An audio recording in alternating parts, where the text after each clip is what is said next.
It is 9 a.m. This is Talk of the Town for the 14th day of the month of March. Just about 40 degrees outside. We got temperatures warming up into the 50s today, which not bad. Not bad. Just trying to get over the whole daylight saving time thing. And it's, not going to lie, it's a struggle, but it's okay. We have Logansport Mayor Chris Martin in the studio. Good morning. Good morning. How are you, man? Well, we're here. We're struggling like everyone else today. I texted you and asked if you could do something about DST. Yes. And you just laughed at me. I did. Laughed in my face. Because it's just not possible. I'm just a small town mayor. I know, man. I know. We do the watermelon crawl. It's about as good as it gets here. Pretty much. So I will step down from my DST soapbox. Where do you want to start this morning? Where do you want to go with? Well, let's start about a huge discussion that obviously spiraled last week. Let's talk about the urban park. Okay. And the train car. Oh. Yeah, the train cars. So just want to clear up some things here. Okay.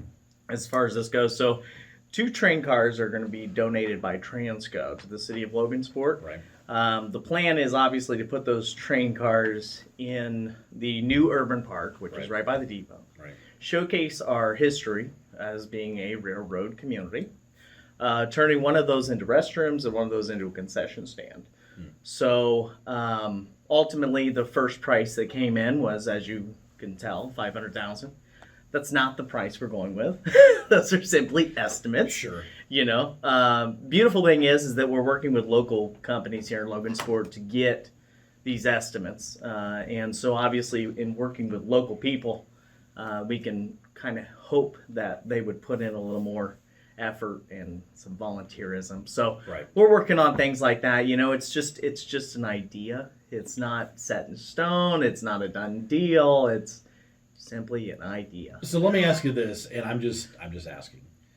Is there anything special about these train cars? Like, are they of a certain era, or are they just a certain... Yeah, they're just train cars. Just train cars. Yeah, okay. Just old train cars that can be restored so the outside can look like a train car. Right. Showcasing our history, and then the inside is just restrooms. Okay. So, yeah. Which would serve the future plans for that whole park. Exactly. Well, and ultimately what we want to do is we need to know what is the most important thing down there right now. And that's restrooms. Everybody needs restrooms down there. So with the events coming out this summer and the fall, you know, those events are important. They don't want to have porta pots there. You know, they want an actual restroom. And so just to give you an idea, the restroom that was built out at Spencer Park and Houston Park and those, so your park restrooms, the brick building, which again is just plain Jane, is about $250,000. So that was back in what, 2019? Yeah, I think so. So welcome to inflation. Right? Like it's gonna be around the $500,000 range whether you build a brand new building or restore train cars, and I think it's unique. You know, it showcases that historic value, you know, within our community. So just an idea. Sure. So just want to and the money that we are planning on using for this would be coming from the ARP money, which is dedicated to... Now, okay, let me take the ARP is the American Rescue Plan. American Rescue Plan money, yes, that we got from the federal So COVID government. relief. Exactly, yes. And then, so we can't just give people raises because you have to sustain those raises over time. So you're not going to give them raises, right? We're not going to go out and give everyone a check because you can't do that either. So there's specific guidelines within the ARP money. This fits those guidelines. And so that money has to be, and we've heard this from the commissioners at the county level too, that money has to be spent, allocated, audited, kept track of to the T. Absolutely. It's federal government, right? Yeah. And so the beautiful thing is it's not local taxpayers' money anyway. You know what I mean? This is money that has to be spent by 2026. Projects have to be determined by 2024. Okay. So it's ultimately our administration's responsibility before we leave or get reelected, whichever. So is there a timeline for the urban park? I mean, is there... No, originally we wanted to have a grant opportunity with the Ready Grant, which, according to what I'm hearing, we still have a shot of getting some grant money for the urban park. Okay. So the region as a whole, which is about 5 or 6 counties, won $30 million. And so each of us put in projects. Well, the number one and most important project for us in Logansport was the East End housing. Okay. Lexington Village. So the 52 new single-family homes. We got to put in the infrastructure. Right. You know, the roads, the sidewalks, street lighting, the sewage, the water, all that good stuff. Yeah. So 1.5 million was allocated towards that, which should give us all that infrastructure improvements. Now, again, inflation. So yeah, we're hoping it's better, but who knows? So and then the other project, the second project, was out at 18th and Heartland. Right there where McClure is currently building. Just across from there, detention ponds being put in, as well as a new road to increase the opportunity for development. So that was an ask of $2 million. We got $1 million from that, and then the urban park was cut. Now this was last month. Things have changed. We're going to be meeting in April to finalize where the money's going and who is it going to, those kinds of things. So urban park is still at this point. Okay. So we could actually increase that timeline. And oh, by the way, that means that we wouldn't have to use our own ARP money to get ourselves some rail cars down there at the urban park. So there you go. Even better, right? Absolutely. Yeah. Absolutely. Yeah. So all right. Good stuff. I think so. I think the urban park, man, that's gonna. I think that will add to the already sort of building momentum that the downtown area has. Oh, for sure. I mean, that's just gonna. Isn't it awesome? Yeah. The amount of momentum and just increase of business in downtown. You know, we want to get it back to, you know, the days before we knew. Sure. You know, 30-year-olds. We didn't know downtown to be very popular. You know, back when we were kids. But there are people who saw it, you know, as that opportunity to shop from shop to shop and walk around and stuff. Let's get back to it. Yeah. You know, why not? Yeah. So there's some great things happening. Yeah. In downtown for sure. Thank you. All right. What's next? What else we got? All right. So on the side of housing, so obviously we talked about the east side. The south side, we are working on 2 housing developments. One of them would be townhomes off of Tangy Street. On the south side, and then the other one would be out by the Heartland, excuse me, just north of where our disc golf course would be. So it would be Main Street, so just south of Main Street. We're working on housing there as well. So those 2, and then the west side, we are working on housing there as well. We are talking about workforce housing to ultimately help Tyson with their employees having homes. I mean, you've got employees right now, and keep in mind, Tyson's our largest employer, over 2,000 employees. Right.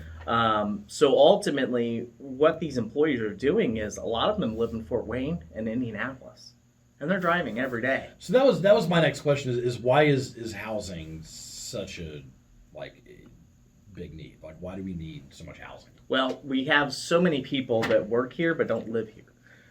Including teachers and doctors, nurses, you know, CNAs. Those, I mean, it's across the board, everywhere. You know, now mix in the high gas prices, and now they're really wanting to live where they work. You know, so I think it builds us an opportunity for Logansport to really, I guess, capture a lot more than what we could have, I guess, a couple of years ago. Which is a good thing because we've been working on this since 2020. You know, we've been working on all these housing projects. Now, keep in mind, the East End I came in, it was already in the planning stages, so we just continued it. But ultimately, these new housing developments have come about during our administration. We've prepared, you know, for this opportunity. Now, a lot of people have asked, you know, well, when you have so many housing opportunities, aren't you going to saturate the market? Well, yeah, you could.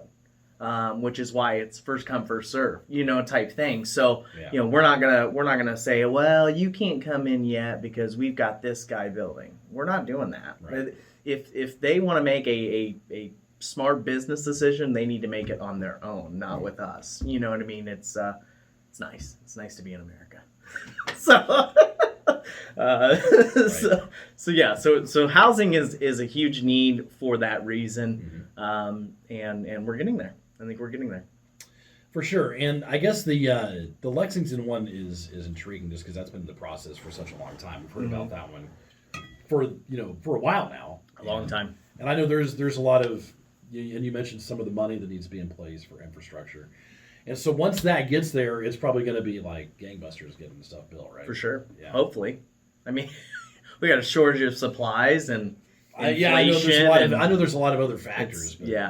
But it feels like demand for homes right now is still pretty high. 100%. Yeah. And here's the thing that just me watching the way that the country's working right now. This is just my opinion.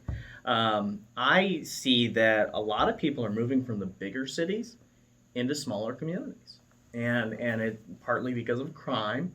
But then you also look at the high prices of gas, the high prices of rent, those kinds of things factoring into that, and our little community has one of the lowest rents in the state. So, boom, here we are. I feel like, I'll take that one step further. I feel like there's a lot of people that have moved away and came back, got a taste of that, and we're like, let's go back. And they come back where we have a great school system, and we have affordable living, and we're close to whatever it is you want to go do. Mm-hmm. We're in a great position to capitalize on that. For sure. Absolutely. Yeah. So let me answer the question that I get asked literally every day. Okay. Wendys is coming. Okay. Wendys is coming. All right. They just had a new layout that they had to do because of corporate. I'm assuming COVID kind of made some changes. I'm sure within that. Yeah. So ultimately, we should within the next couple of weeks hopefully have a new drawing. All right. And then they should get going. And then, of course, the other big news was Culvers. Culvers, right? Yeah. Culvers going right in front of Rural King. Yeah. So the crazy part is, and this is what I try to explain to people. People are in Logansport are typically, we don't need another hotel. Why would we need another hotel? Well, first off, we do need another hotel. In fact, the home to suites is still not enough. Yeah. We still need another hotel. Here's the thing, though. When you put a hotel of that style, of a home to suites, which is an extended stay, you're going to attract new businesses, and that was part of Culver's decision. They were literally across the street from Home to Suites. They knew Home to Suites was coming in. Yes. And then, of course, the mall. Hopefully, we should have some news on that. Hopefully soon. But we do know that at this point they are looking at, by the end of summer, having the front of the former mall completely done. Wow. So that will be nice. A nice addition. Home to Suites is on track to complete in October. No, he said September, with an official opening in October. Nice. So my other job right across the parking lot. Yes, right. So it's been interesting to watch that go up and watch them work, and there's amazing. been a lot of days where it's like, I would hate to be out there right now. For sure. Yes. There they are. They're out there doing their thing. So it is. There's just a lot of really good things happening around town right now. Thank you. It's just there's a lot of. It feels like there's a lot of positive direction happening. For sure. You know what I mean? And honestly, Matt, I honest opinion here, I feel like it's because our administration doesn't have a political agenda. We don't have a personal agenda. These department heads, these employees of the city, they've worked so hard, and they've always put their best foot forward. You know what I mean? It's simply them doing their job. And it's not so much Chris Martin, it's everybody around Chris Martin that have made this difference possible. Sure. So what else, man? What else we got? Okay. What's coming up? Erie Avenue. Yes. 5th to 8th Street. That should be coming here soon. They should be starting in spring, April or May. Obviously, they'll start with 5th Street, move their way down to 8th Street. So what's the plan for that? So 5th Street will be fully paved. Okay. Brand new. Sidewalks on the east side, I think.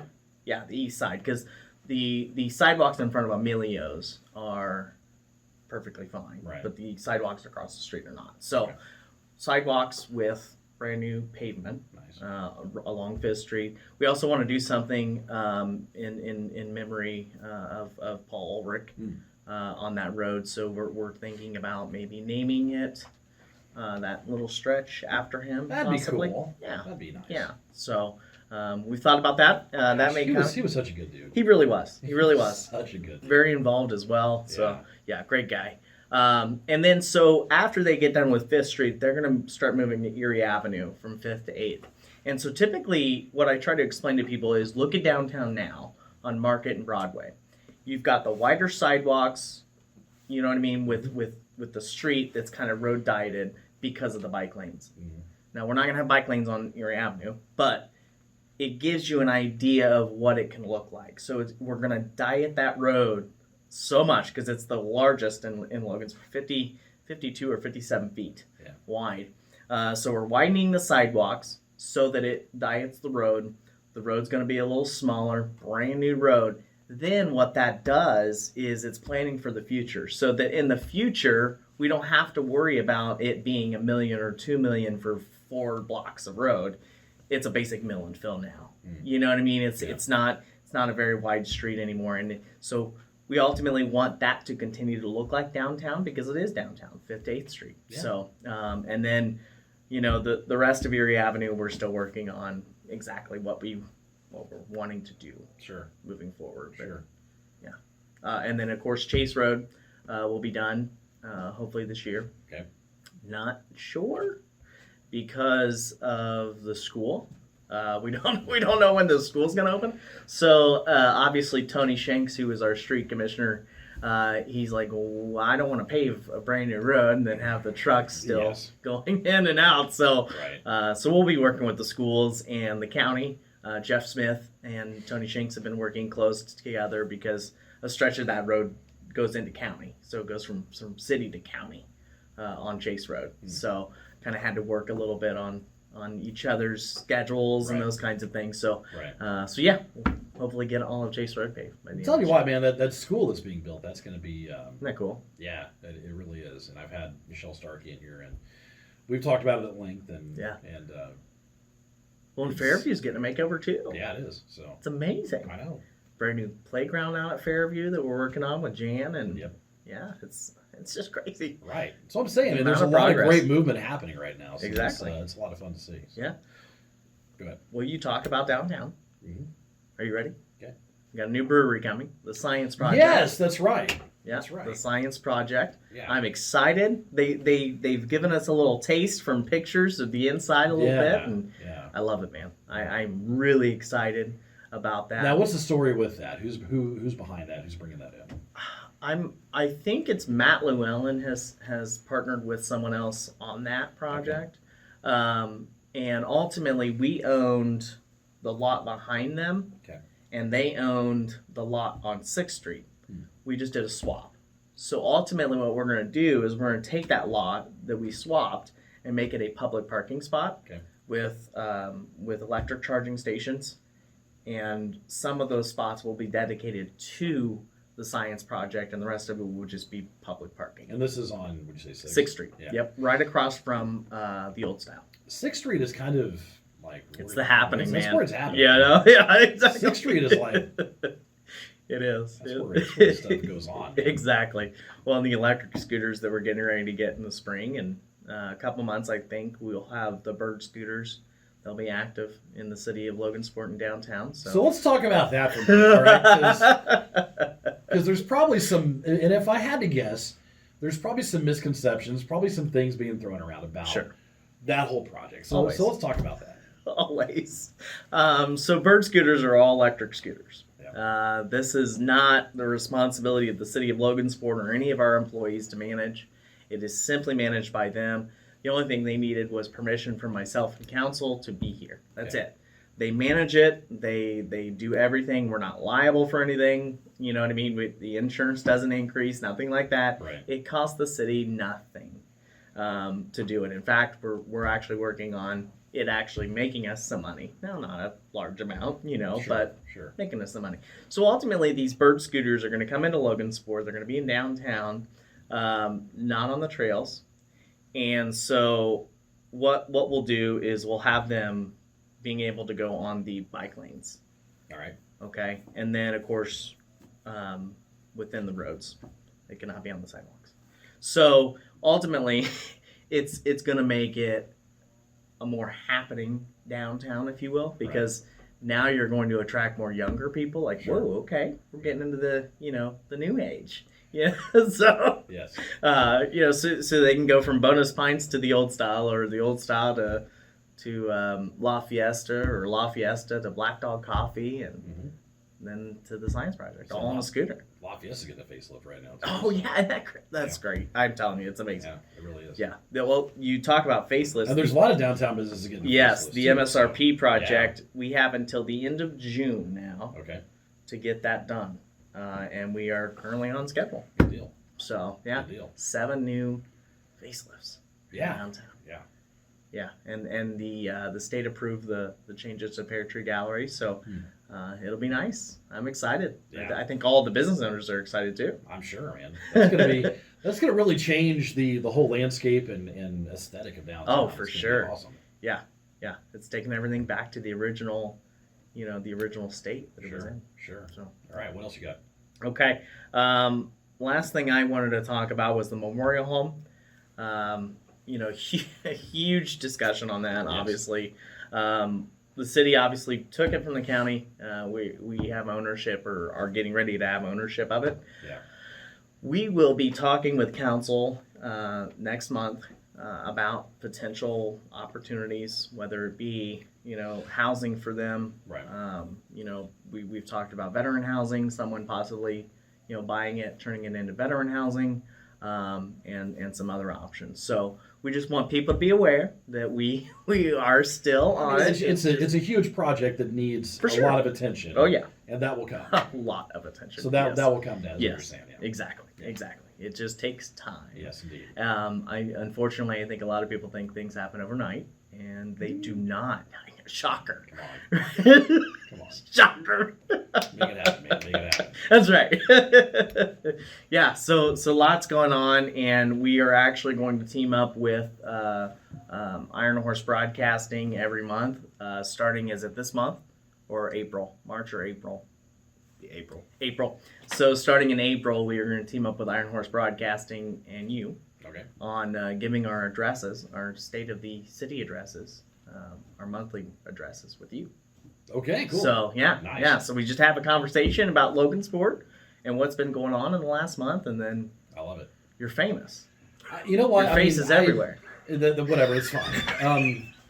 And I'm gonna be honest for a second here, because I am a huge cheerleader of this city. I love this town. I love this community. Thank you. I moved here from Kokomo, Mhm. and I've been here. I've been here, gosh, in the town since 1999. And, I was 8. Yeah, I'm old. I'm an old man now. We were raising our kids here, and I mean, it's just I love this town, and I will continue to be a cheerleader for our community and Thank what you. we're doing. Thank you. It's great. So Appreciate that. yeah, Yeah. for sure. Definitely appreciate it. Thanks for coming in. It's Thank great to you. see you. Appreciate having me. All right, God bless you, and we'll talk soon. Yes. All Talk right. soon. Mayor Chris Martin on Talk of the Town this morning. That will do it for today. And we'll be back tomorrow with more on WSAL's Talk of the Town. See ya.